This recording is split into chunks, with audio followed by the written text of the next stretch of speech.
Alexis Vasquez-Dedelow, local attorney, and the owner of this radio station, is in the house right now. Yesterday, Dave Gladish was in here, and we talked about when he first started the show in, say, 2008, how we would be doing the show with him on law and so forth, and then it would always get busted up by just traffic after traffic. Then he said there's a good 2.5 year period where really wasn't happening, and then now it's starting to happen again. What do you think that means? I think it's a sign of the economy, and I'm hoping that means that more people are back to work.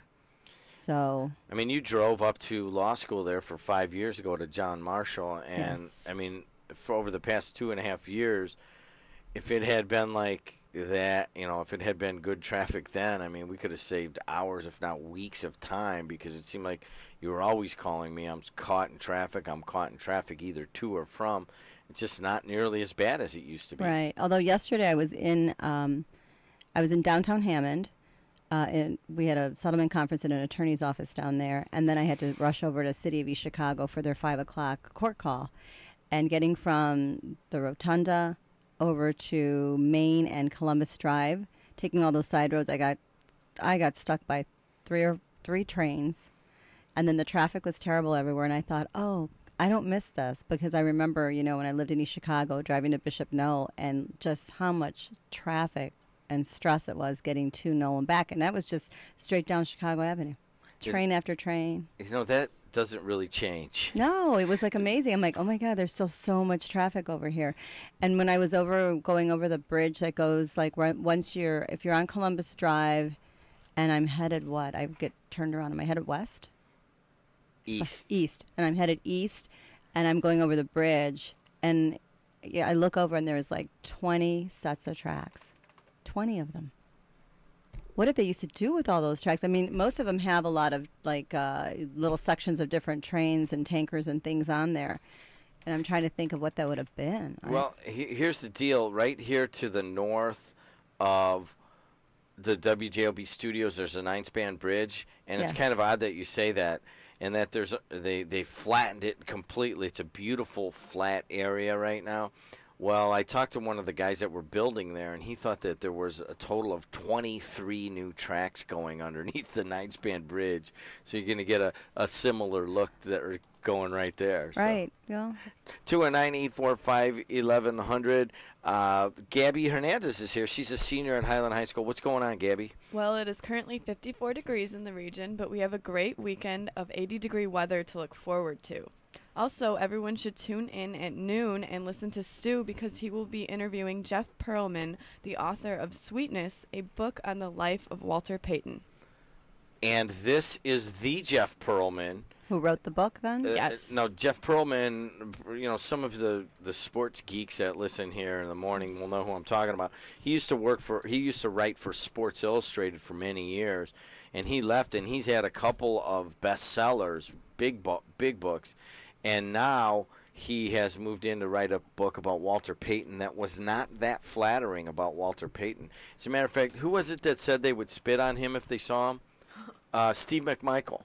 Or was it Dan Hampton? One of the Bears said that? One of the Bears said that if they saw Jeff Pearlman, that they would spit on him in his face. What's the controversy, though, in the book? Well, they talk about women and prescription drugs and moodiness, and they show another side to sweetness, and that's not what people want to see. You know what I mean? Well, he was a legend, and he is a legend. Yes. Well, he is a legend, and he passed away from what was the disease he had? It was a liver or pancreatic. It was liver cancer, I believe. Yeah. So. Right. And it was. And you can say it's easy to take pot shots at someone who's passed away. Or do you write the story the way, what do you always say? We're not here to tell. We paint the world as it is, not as we wish it were. Right. And I hope that Stu lays that out for Jeff Pearlman, because Jeff's internationally known, and I don't know how Stu got him to, he's selling books is what he's trying to do. So he's going to come on the air today. What time does it say? At noon. At noon. Okay, so right around noon we're going to have Jeff Pearlman, and that's kind of cool. I'll be listening, and I hope you guys will too. Anything else going on? That is all. I have to run to school now. You got to run to school now. We want to. And I've been listening to Gabby. She does a really good job. I like the way she did her homework the other day for you. But this is the first time I've met her, Yes. so that's neat. Now, the homework that Alexis is referring to is we asked Gabby to ask 5 people at Highlands High School what they thought about the protesters. And all 5 of them said basically what?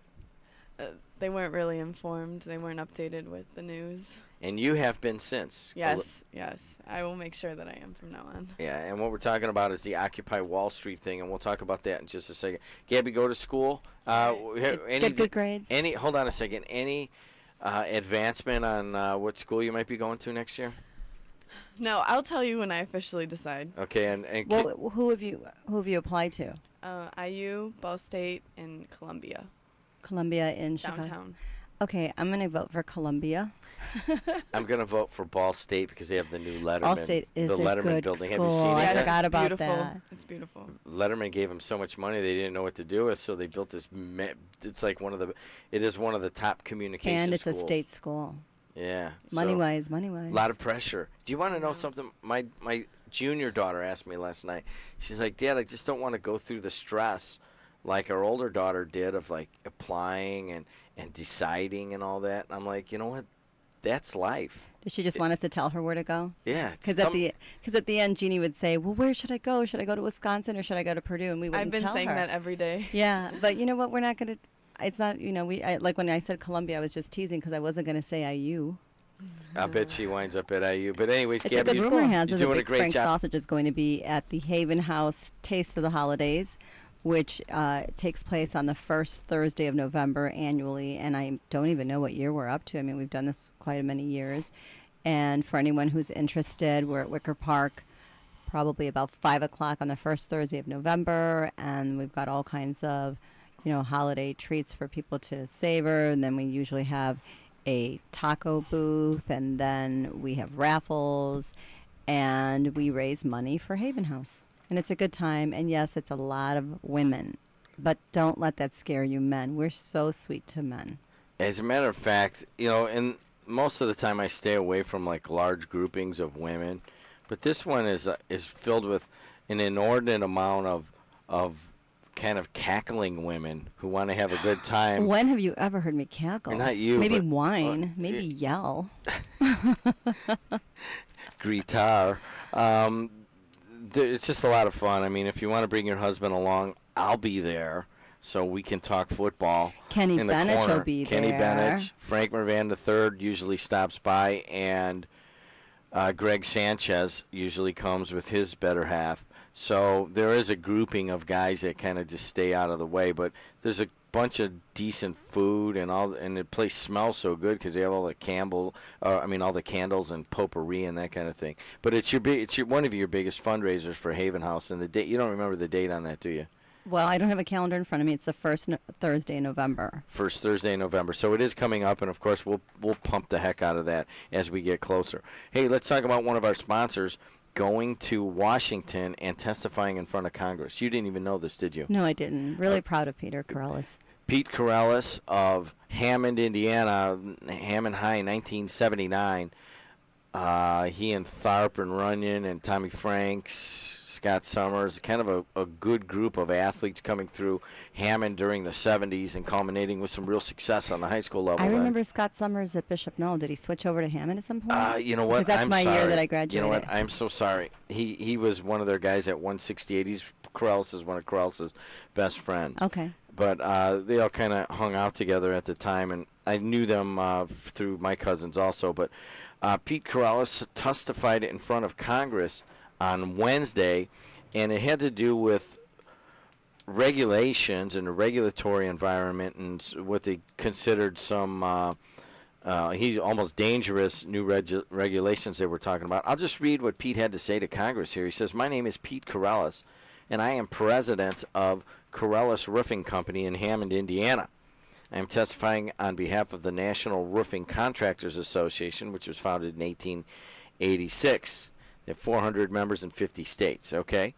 Average member having 45 employees and annual sales of $4.5 million. Our company, Corrales Roofing, was founded in 1960 and employs approximately 120 people. Even with a severe downturn in the housing industry, our company has managed to grow our residential business and employ additional craftsmen. We are successful because we thoroughly understand our industry, are committed to the people who work for us, and our number one goal is to send all of them home safely every day. No job is so important that we cannot take the time to do it safely. I am here, Mr. Chairman, because I have deep concerns that new rules issued by OSHA will put my workers at much greater risk of injury and also make it much more difficult for me to operate my company. Now, well, you construction guys will understand this. The issue in question is fall protection. We're all too aware that one fall from a roof is too many, and my company is committed to providing a safe workplace for my employees. For the last 15 years, we have been following a rule that was negotiated by OSHA. The rule allowed us to use a variety of options for fall protection on residential dwellings based on what we believed was the best solution for a given project. For example, on metal and tile roofs, we could use individuals as safety monitors for fall protection because tile and metal is usually stacked in multiple piles all over the roof before the work is begun. And introducing ropes on the roof would make it extremely difficult to maneuver around the roof to complete the work. So evidently he doesn't want ropes on the roof, and neither do the rest of the roofers around the world. And that's for the residentials. That's for the residential metal and tile roofs. Well, and I'm wondering who exactly did OSHA, conduct any kind of a study as to what would be safer on types of roofs, and did they sit down and talk to, for instance, the Peter Corraleses of the world who have been in the roofing industry for years to get their input? I mean, who's better known, or who's going to better know or be in the know of what would be safe? And I would think that once you're on a roof, that would let you know whether or not you should be doing ropes or whatever he's saying about observing and Well, I think what happens here is that they say, all right, we're gonna come up with these new regulations, and this is what some bureaucrat came up with, and then they start bringing in people for hearings to see if they should modify those rules. Well, the National Roofing Contractors Association drafted Pete out of Hammond here to be their representative and go talk in front of Congress, and some of the other ones had to do with the slope of the roof and where you got to put the 2x6 wooden boards, and how far they have to be spaced away from each other. And I know there's some construction guys that have worked on roofs. I've worked on roofs before. You got to pound the roof. You got to know what you're doing. I'm always afraid of the people that get on roofs who don't have any idea what they're doing. Well, here's the deal with roofs, and this is just from like the 3 I've done in my life. Okay. And part of that was I was a union laborer. That would scare me. If Jim Dedelow was on a roof, I'd be scared. Well, I mean, I was a union laborer, so the 3 roofs I did were actually outside of the union, and I probably shouldn't even be talking about them. But I did do some back in the day, and what impressed me about doing a roof, about shingling and so forth, and putting on the rain guards and the slopes and stuff like that, you can learn that fairly easily. And I mean, of course, there are tricks to the trade and so forth, but the problem was on a roof, I didn't know where to put the safety situation. I didn't even know where to land the shingles, and the safety part of a roof is much more in my mind was much more difficult to understand than actually putting the roof on, which is the big deal. I mean, roofs are so far up there.